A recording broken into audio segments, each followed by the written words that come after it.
Hey there, welcome back to my channel. I have such exciting news. I finally got my driver's license. I can't believe it.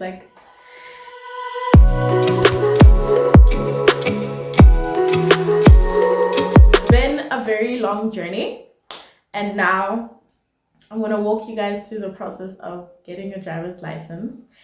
This first video will be me explaining that I tried to obtain it in Botswana at first, and now I eventually got it in South Africa. Benefits of being a foreigner. Had like one of my options, but not really. But yeah, so I'm just gonna walk you guys through the process of getting it in Botswana, and then if this video is too long, I'll make a second one and explain how I got it in South Africa. So thanks for tuning in. Like and subscribe and comment and below, and let me know how your experience was getting your driver's license. So now, just to get into it, how old am I now? I am 23 years old. So I went to got my driver's license at 23, and I know that is like a long time because I have friends who are renewing their first license that they got when they're 18. So the first question you'd probably ask is like, why didn't I get it when I was 18? So initially, and honestly speaking, I had a lot of reluctance and resistance to getting my driver's license. I don't know why. Like, I was apprehensive. Yes, that's the word I'm looking for. I was apprehensive with regards to getting my driver's license, and it was to my father's, like, it really got on my father's nerves that I wasn't getting my driver's license because both my brothers had theirs and I didn't have mine. So I was biding my time. I was like, my school holidays in uni, I wasn't going to driving school. I wasn't even pursuing getting a driver's license even when I was at uni, because it's something that you could do part-time, right? So cool. I finished varsity, and now we're like deep in the pandemic, and all these things that were like regularly there weren't really there anymore, or like there was a lot of like red tape to get access to services that were once regular but now became irregular in their delivery because of the pandemic.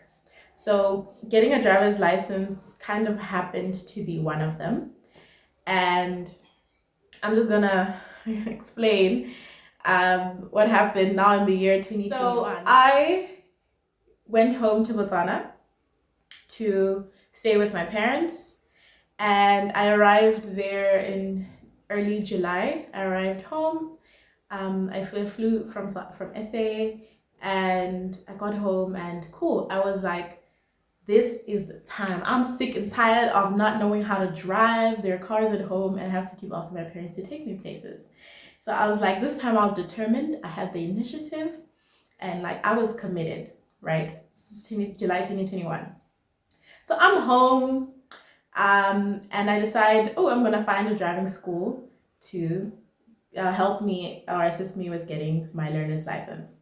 So I reach out to my friends, my local friends in Botswana. I'm like, guys, what driving school are you using to get your driver's license?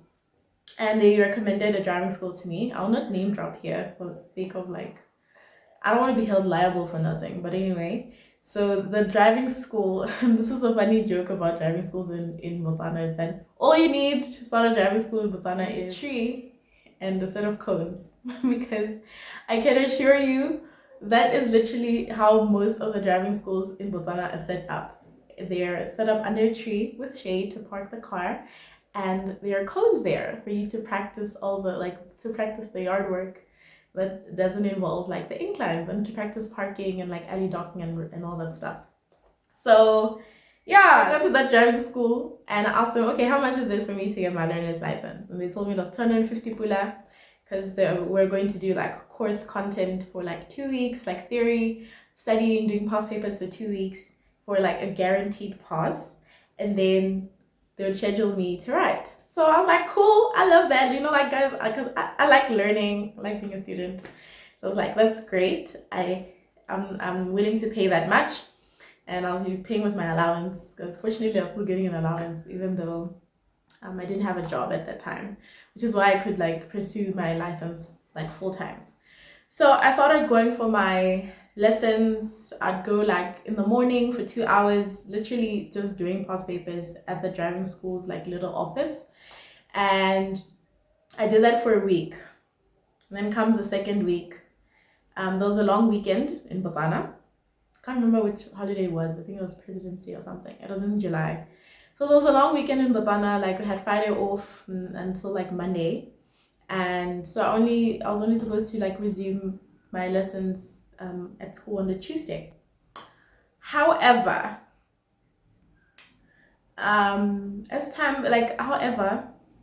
remember this is peak pandemic, guys. So the Delta variant was very, very much happening.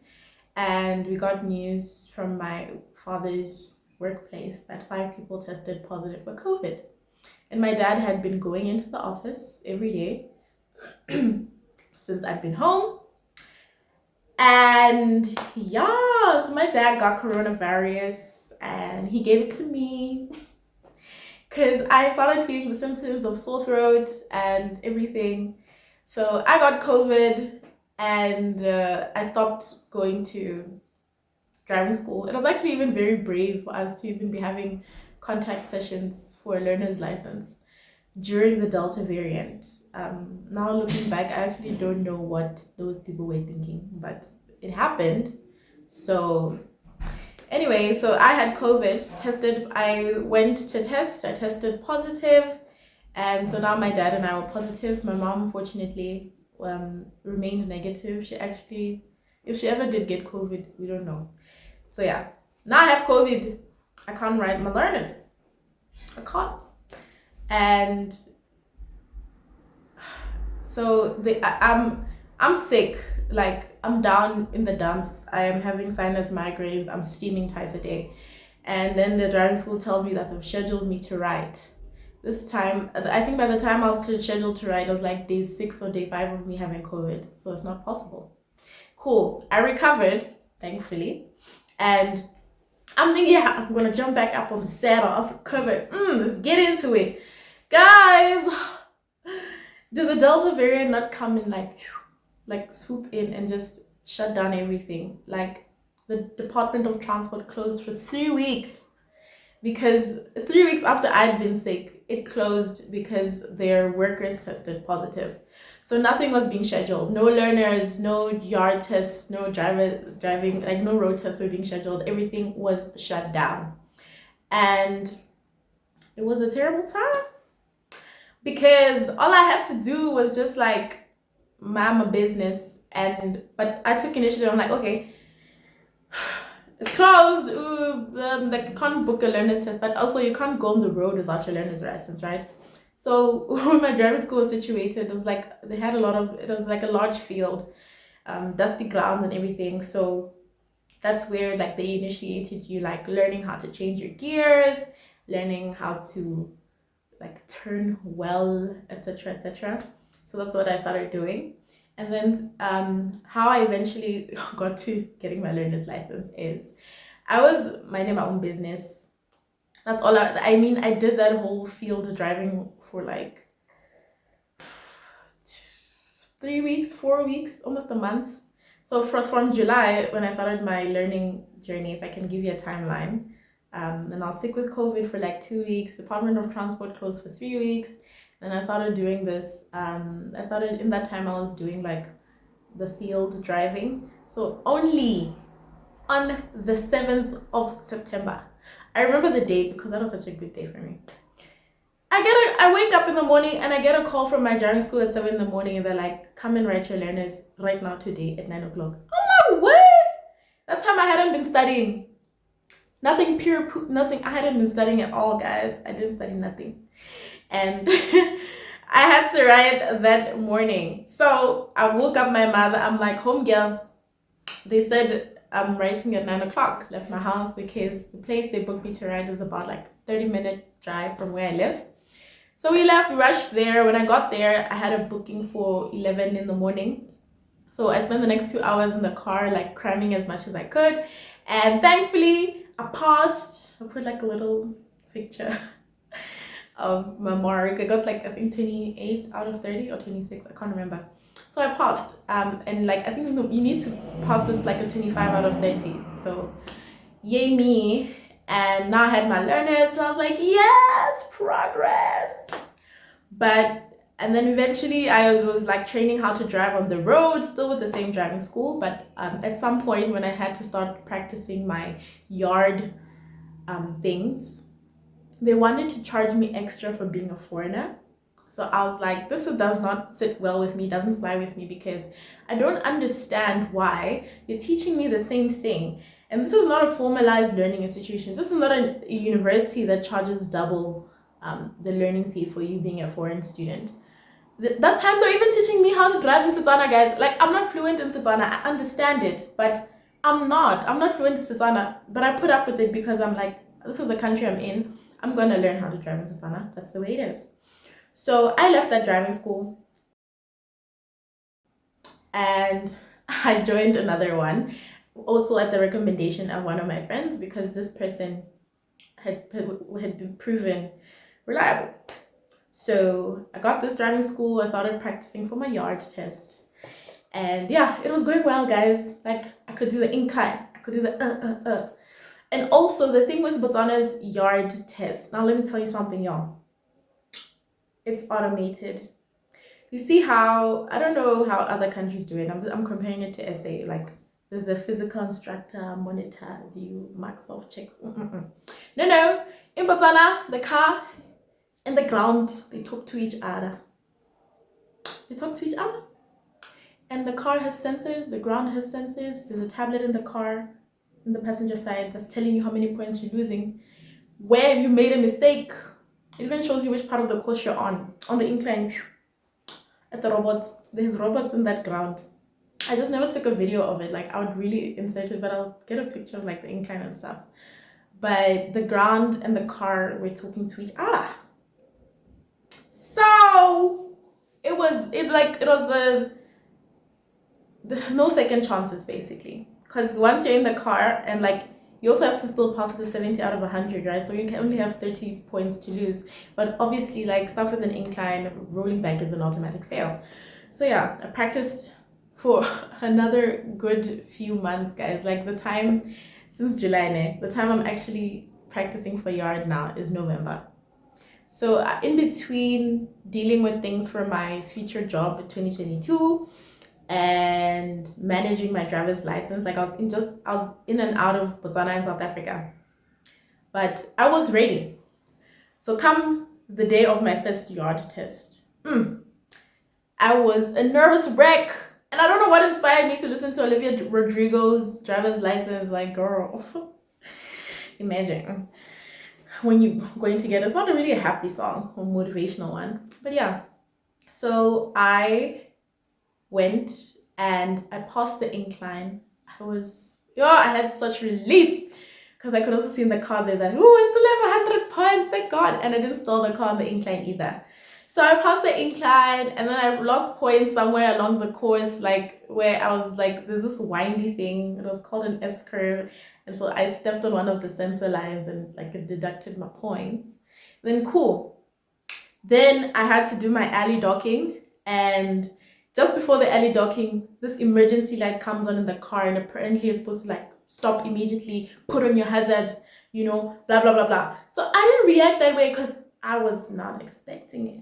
And the whole point is for you to be like shook, so you're like, So yeah, and then it jarred me, like I was shaken. And now I was like, I have to do this alley docking. And I didn't enjoy alley docking. Like, I'd been taking with it the whole time I was doing my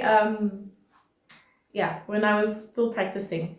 So I failed. I got a disqualification. I got disqualified because I stepped on the line. And if this was South Africa, I hit the poles, guys. So I got disqualified. And then and then it announces when you failed. I think was I in car 4 that day or car 1? I was in car 1. It's like, car 1, you have failed. And then like I had to go upstairs, my walk of shame. I have to leave. You have to leave the car there. An official comes and drives it back to the starting line and resets it for the next candidate. So I had to go up to there. where the office of the testing yard test place and get like a printed report as to why I was disqualified. And I just showed my instructor. He's like, hey, you have to wait 2 weeks to book the next one. And I was like, hey, sharp, fine, it's cool. So that meant I was gonna write again in December. So fine. And I showed my mother, but at the same time, guys, I was relieved that it was over. I was so relieved. And now I was like, okay, next time I go win! I'm gonna win this thing.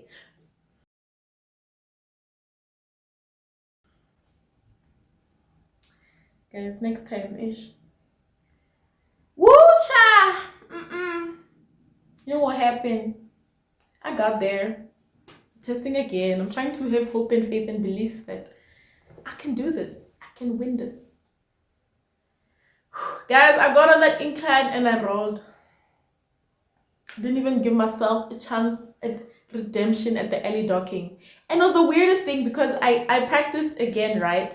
And I perfected my parking. Parallel parking, alley docking, everything. Like, and then I roll. Oh my god. It was the worst thing ever. It was the worst thing ever, but like it happened, guys. It happened. And I was so demoralized after that. And the worst thing is that I think I couldn't even do the wait 2 weeks to book again because I think my second test was the 6th of December. The first one was like the 25th or something of November. So 6th of December, 2 weeks later, the 20th, right? The Department of Transport is going to close on the 17th of December for the holidays and open in the middle of January. So I didn't even have a chance because I was starting work in the middle of January in South Africa. So yeah, my dreams of getting a driver's license in Botswana were just crushed. Nothing. I'm going like, this is my learners. There's so many tests and booking things that but so yeah, guys, I hope you enjoyed this video. This is my experience keyword is trying to get my driver's license in Botswana. It didn't work out there, but it worked out next door. So my next video, I'm gonna film this in the same breath, but my next video is how I got my driver's license in South Africa. So stay tuned. Look for this is a blurb, but I don't know, to show you that it's in the next video. But yeah, thank you so much for tuning in. I hope you enjoy my content, and please let me know what is your experience with getting your driver's license, and tell me the country you're from and break it down for us, guys, because the trauma is real. I think everywhere around the world everyone suffers getting the driver's license. If you got it on the first attempt, kudos to you. Thanks, guys. Bye.